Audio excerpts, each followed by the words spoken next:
That hurt.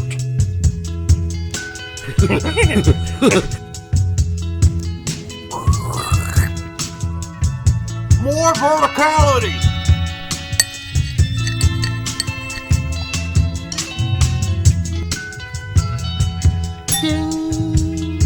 No. You're not ready? Not ready. Well, too late. Damn it. All right. So what are you drinking tonight? I am drinking my my Christmas present. What is it? I got a pint. It's a Goose Island Bourbon County brand stout. And how does it taste? Oh, it was pretty good. I mean, I downed it all. Like I said, you can tell when you're borderline alcoholic when you can drink a pint of something that's at a 14.7% alcohol content and not feel the effects. I'm sure you're feeling it a little. You just don't notice it. I could go for a drive right now. Be perfectly fine. I wouldn't do that, but Legally speaking, probably not. No, at 14% and a full pint, I don't know. That's borderline. That's borderline. That's about 3.5 Coors Lights. According to Coors Light. Maybe They claim they're 4.2, but I think that's bullshit. But that 14 hits you harder and faster. Sure, So because you drink it's one beer. You drink it as fast as you would normally drink a beer. and it has like malt and what was the flavors? Notes of vanilla, toffee, chocolate, burnt sugar, and dried fruit. Man, that's definitely sounds like my kind of beer. And if it had a real dry finish, that's something I would really enjoy. That's why I like champagne. Same thing. Dry finish. And Belgian beers, dry finish, right? If you're drinking a Fin de Mon, which is a Belgian style beer, it's got that really crisp finish at the end. All right. just so the rest of the audience wants to know anything more about this beer, it is brewed and stored in this bottle for 5 years before they sell it. The only thing about stouts is they don't tend to be very dry. So, it's a liquid. Yeah, but I know, but so is champagne, but it can have a dry, crisp finish. In stouts and like Guinness, that has no finish. It's just like drinking a milkshake or something. Dude, we went on Sunday. We went wine, did a wine tasting and ate out at the winery. And the last wine on the list was a chocolate wine. And again, I was about to throw up drinking that shit. It was disgusting. I hate sweet wines. Gross. But I did finish it, and I finished Stevie's too because she wouldn't finish it either. So that's how you know you're an alcoholic. Yeah. Like you can drop it in that spittoon. What? No. This is I pay a monthly fee for this tasting plus the bottles we're going to be collecting. So no, I'm going to drink it all. I remember my ex-wife and I went to Louisville, and we went to a bourbon tasting. Bourbon trail. Like all these different bourbons that you try. And I didn't like any of them. So I'm like, but I am fucked up though. Yeah. I'm fucked up, but this is the grossest thing I've ever drank. Yummy. Down the hatch it goes. By the way, we never covered that Kyle Duncan moved to Ostende. So we should probably mention that. I don't think we mentioned it because he's already played. He went the 90 minutes in that loss versus Antwerp where Vines didn't play. So I don't know. I think it's worth mentioning that he's out there somewhere. But we're going to try to pick Berhalter's 11-man roster, starting a lineup. Indeed. 11 versus El Salvador coming up on Thursday.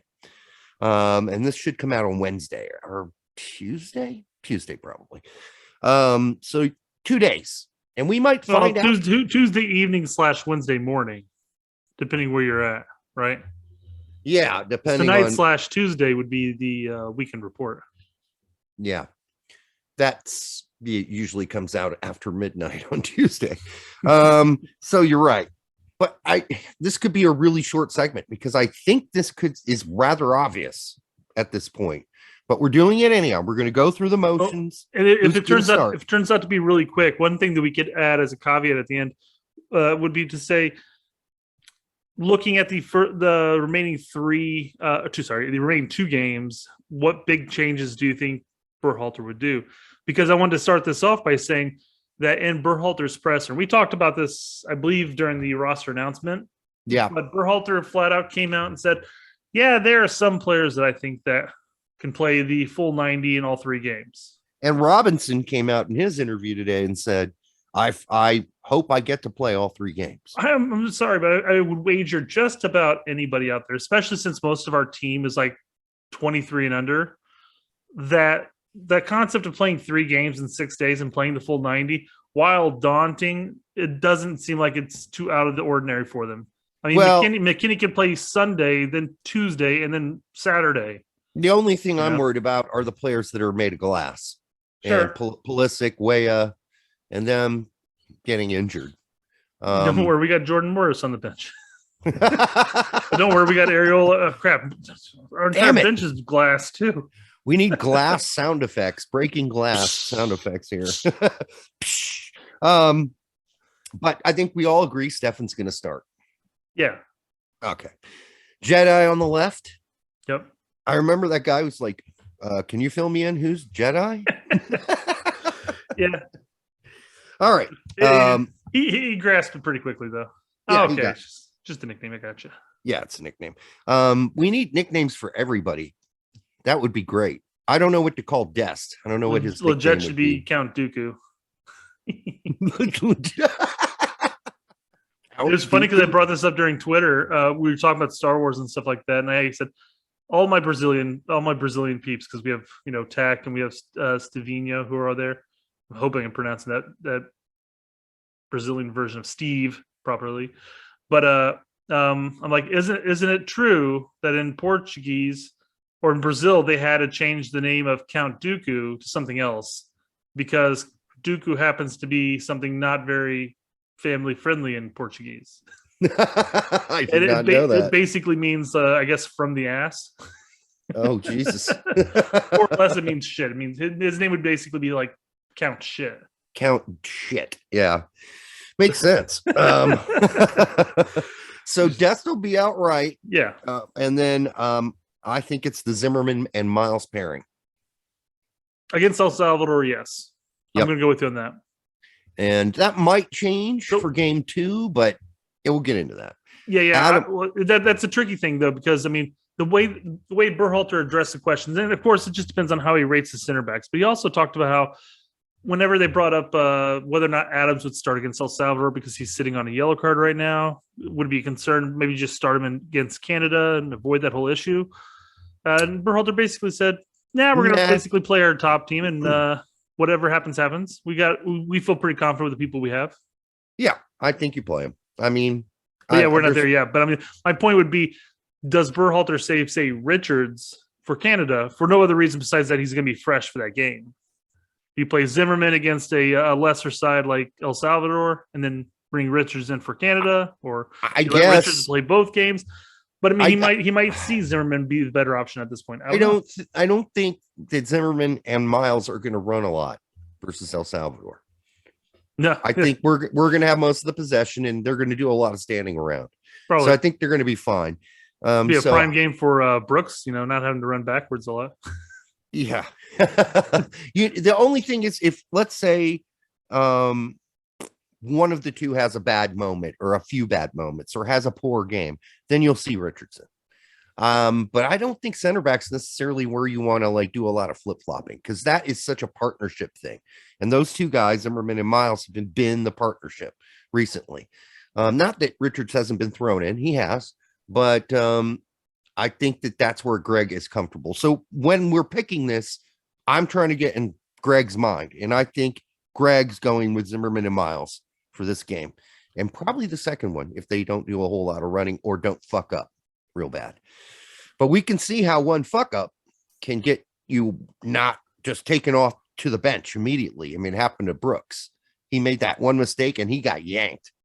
So if you do not follow or step up in the right way, he'll yank you at halftime, which is embarrassing usually if you're a player. Adams, of course, I think it's MMA. It's McKennie, Musa, Adams. Yes, absolutely. So the and here's a way that Berhalter could do some management of the game. Say if we're up a couple goals on El Salvador, maybe you bring Acosta in for Adams in the second half at some point and avoid that second yellow card possibility.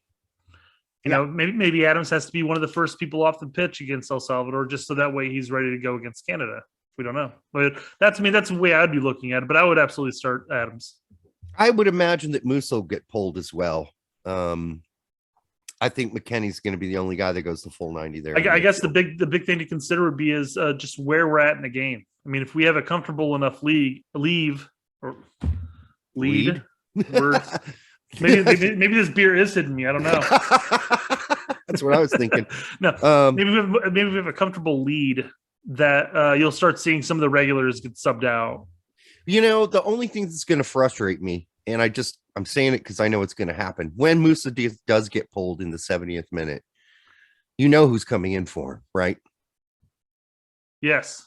Yeah, exactly. De La Torre. No, I wish it were De La Torre, but it isn't going to be. It's going to be legit. In fact, De La Torre's lucky to be on this team. The only reason that he's on this team is because Busio got the burpees. So, that's the only. That's also kind of a funny talking point because, a lot of people have been clamoring for Luca De La Torre to come up. And now he's on here, but now you're continuing with the narrative that he's only here because Busio, who's been here consistently, relatively for the most part, came down with the beer bug. Yeah. So, if he didn't come out with the beer bug, would he be here? Yeah, I do think that Busio was called up because he had to tell people why he wasn't there. And he said it was the Rona. Uh-huh. So you pointed that out to me. Yeah. Actually. So then we get to the forwards, and we know Pulisic starting out left, and we know Pepe starting in the middle. The real question is, do you start Weah? Well, or do you go with Aronson? And I think we got the hint of who's starting today when Aronson was interviewed by U.S. Soccer. Ignore. Yes, that's a great indicator. But remember, Weah just came back from injury. He has very limited minutes, and we even not even joked around, but just sort of mentioned how there's a possibility of the talk that maybe Lille's manager was like, hey, maybe you don't play Weah as much. Yeah, but 20 minutes here, 20 minutes there. I could see Weah getting brought in as a sub for the first two games and then maybe starting on the third game. Because nobody can run. And Gregg's already indicated he's going to play a high line, right? Mm-hmm. High block and high press. He's already said as much. He hasn't said it, but he said it. He's indicating it with just his center back options. No shit. He's totally intimating that. And so, there's a reason you don't bring slow guys that you like, because he loves him some Tim Ream. Mm-hmm. But you can't bring Tim Ream if he can't cover a high block. And somebody's going to chip it over Tim Ream's head, and some fast guy's going to burn by him and get the ball and score. So nobody wants to watch a sloth running backwards. It's just that's just embarrassing for everyone. All right. Tim Ream's been really good this season for Fulham too. Yeah. So, the argument, you could have made an argument for him being here as well for left center back or left back coverage. So, yeah, I think we're going to play a super high line. If you're going to do that, who knows it better than Aronson? Because that's what they do at Salzburg. High press, high line. So. Yeah. I there, I guess you kind of brought up it as kind of a joke to an extent, but would you rather have Brooks Lennon in the roster or bring Tim Ream in as a left back option? Tim Ream every day of the week. But I guess Tim Ream's only going to get called up when Rain is available. Yeah. So there's throwback. That. Yeah. So there's that. But we also talked about the concept of like the Brooks or the Reams of the world being brought in when we're playing against better teams as a whole. A team where we're not going to necessarily play as much of a high press, but also where we're expecting a solidified defense. Although, to be fair, our center back trio at this point is pretty solid. I think so. But I mean, And that's- say we qualify for the World Cup and we get our, we're in there and everything. But I mean, do we bring in somebody like McKenzie that gets minutes here and there, or do we bring in a Brooks? Well, that's a big topic of conversation right now. People are talking about. Despite all the protestations from Gregg about it just being about form, I have to say that Brooks has not been playing very poorly for Wolfsburg. He's not the problem at Wolfsburg right now. And he's getting consistent minutes. I think this is his 4th game in a row of 90 minutes. So. Right. And so I'm not buying that. At this point, no one's buying it, apparently. And, I know Jason Davis took shit for bringing up, hey, there could be an issue there. It sure sounds like there's an issue there. Jimmy Conrad might as well have just quoted us on his show, word for word, about what we said when he was here on our show about John Brooks and what we heard. And, hey, I can say this again. You don't have to listen to us. If you think we're full of shit, fine. But we already told you Brooks wasn't going to make this team. And we told you Brooks wasn't going to make the last team either. And I don't know, we didn't guess the other one before that with his back sprains, but we all know the back sprains they're bullshit. So I think most of the time when we're saying that Brooks isn't going to be there, it's not even necessarily the alleged beef that's in question. I think we're bringing it up because we're looking at what Berhalter is doing with the center back pairings. And while he might not flat out come out and say it, but he has the need. He kind of likes a little speedier backline. Yeah, he has the need for speed, number one. And number two, I wouldn't call it a beef. I would just call it a chemistry issue. And that's how I would describe it. Even if I were Gregg, that's how I describe it. I wouldn't say he's not in form when he's clearly in form. Yeah. I would say right now with the team, the way it's set up, there's a little bit of a chemistry issue, and we're working on that. And I think it can improve. And I'm not counting John out in the future. He has said that he is not counting Brooks out for the future. But when a guy's in form and playing in the Bundesliga, and he's been our center back of note for as long as he has, it's just kind of weird to not address it with more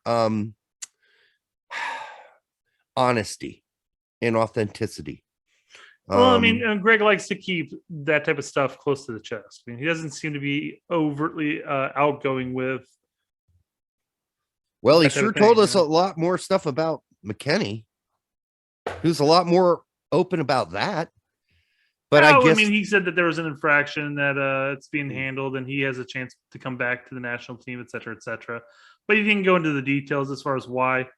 Do you think Landon Donovan feels kind of like an ass right now? Yeah, that was a topic on Twitter recently too. Saying he's out, he's a goner. Well, obviously there's the quote that went around everywhere saying like it's unforgivable. But somebody, and I don't know who posted it. I could go back and look, but this is on a Sunday. My phone was just buzzing off just constant bzz, bzz, bzz, bzz, because this one Twitter thread ran for like 5 hours straight, constant buzzing, alerting, notification, and it had all to do with Donovan and even Walt to an extent. I guess Bretos had a video where he basically called him out. I guess. Ooh, on that, Max. I haven't gone to look at the video yet. I do plan to though, but yeah, that sparked a conversation, and some people were coming to Donovan's defense, saying that he never said it's unforgivable, which I guess in the quotes it's accurate, but it's like, well, he either said it or he didn't. He didn't say that exact word from what the quote that I've seen.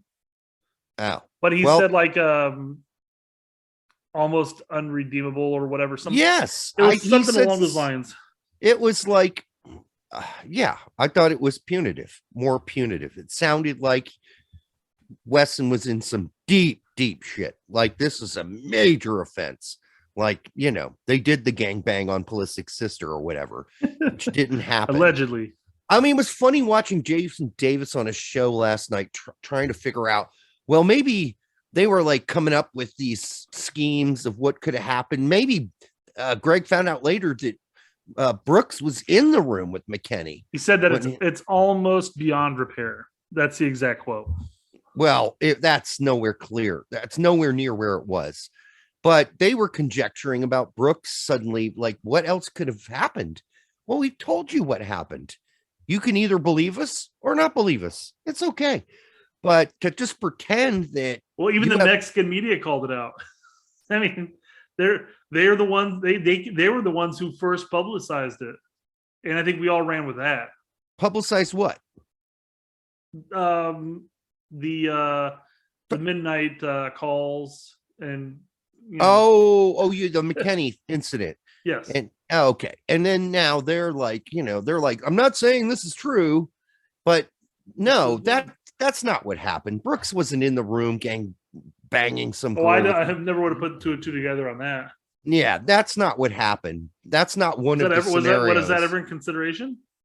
No, it's never been. But then they brought it up last night. I'm like, that's not even a believable scenario that later on McKennie told on Brooks, and now Brooks is in trouble, and it's even worse for Brooks. Well, in that case, why wouldn't the punishment be the same? Okay, that's not what happened. So don't listen to that. I know Jason Davis's show. Okay, Best Soccer Show, I think is what it's called.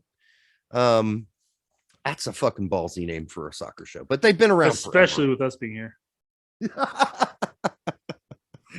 All right, so here's the interesting thing that I researched. I went back to find out how many times Morris has played right wing in the last number of years, and it ain't much, folks. I was going to say I'm pretty positive it's predominantly all left wing. Yes, and then I went back and looked at how many times Areola's played on the right wing. Like all the time? All the time. He hasn't played left wing for the U.S. since 2019.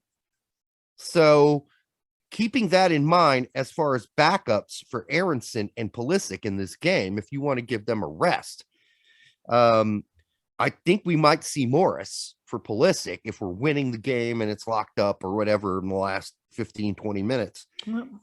On the right, you'd like to say see Weah, wouldn't you? Wouldn't you like to see Weah get 20 minutes? But could it be Areola who gets those last 20 minutes? Yes, that's the problem. Yeah. So as far as Morris for Pulisic, I mean, I guess you could judge it by the game and how it's going. Obviously, you'd want your captain, your star player. I don't know if he's going to be captain this match or not, but to play the full 90. But if you need another offensive push, and maybe Pulisic's worn down or beaten up or whatever, throwing Morrison, especially against a team that's going to sit back and bunker, might be a solid option, given how direct he plays. Yeah, I think so. That wouldn't be a terrible option to look at, say, the 70th minute. Bring in fresh legs, Morris, let him run down that back line and laying some crosses, laying some drops to the 18, shoot from outside the box. And his left foot is so good. It's so much better than it used to be. He used to have no left foot. He wouldn't even use it if he didn't have to. He'd cross using his right foot from the left. Remember when he was in Werder Bremen camp and he got those assists? Mm-hmm. They were all with his right. They were all crosses from the outside of his right foot into the box. And it was like, wow, this guy hates his left foot. No more anymore. He will use it. I think in order to leave Seattle's practice, he had to cross 25 left-footed cross, and he had to hit it into a trash can every single time. You know, it's so weird. What's so weird about that is, like, when I played, I used to work on my left foot constantly. Mm-hmm. But now that I haven't played soccer for 30 years or whatever it's been, and I used to go on walks with my son to the park, and we would take a soccer ball and pass it back and forth.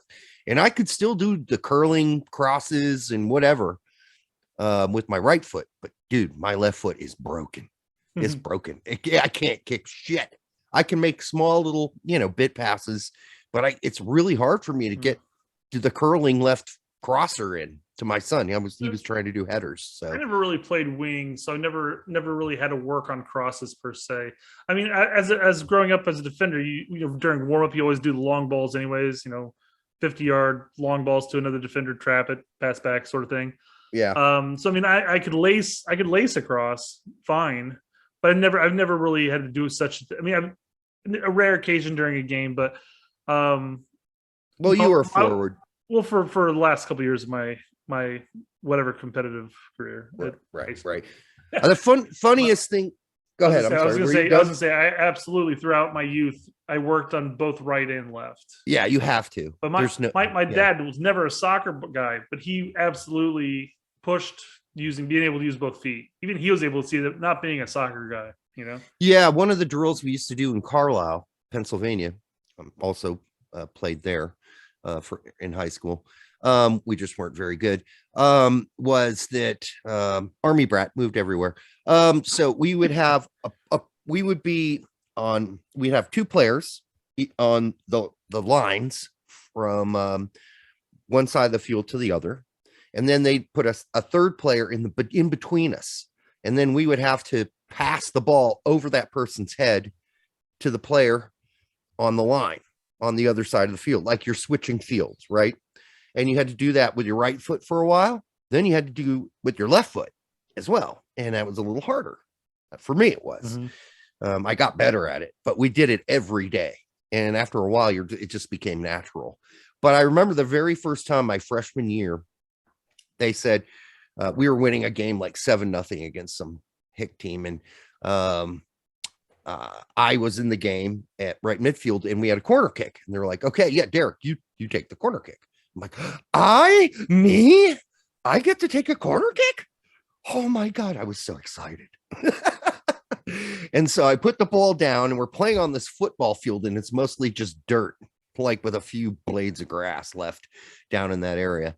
And dude, I kicked the ground.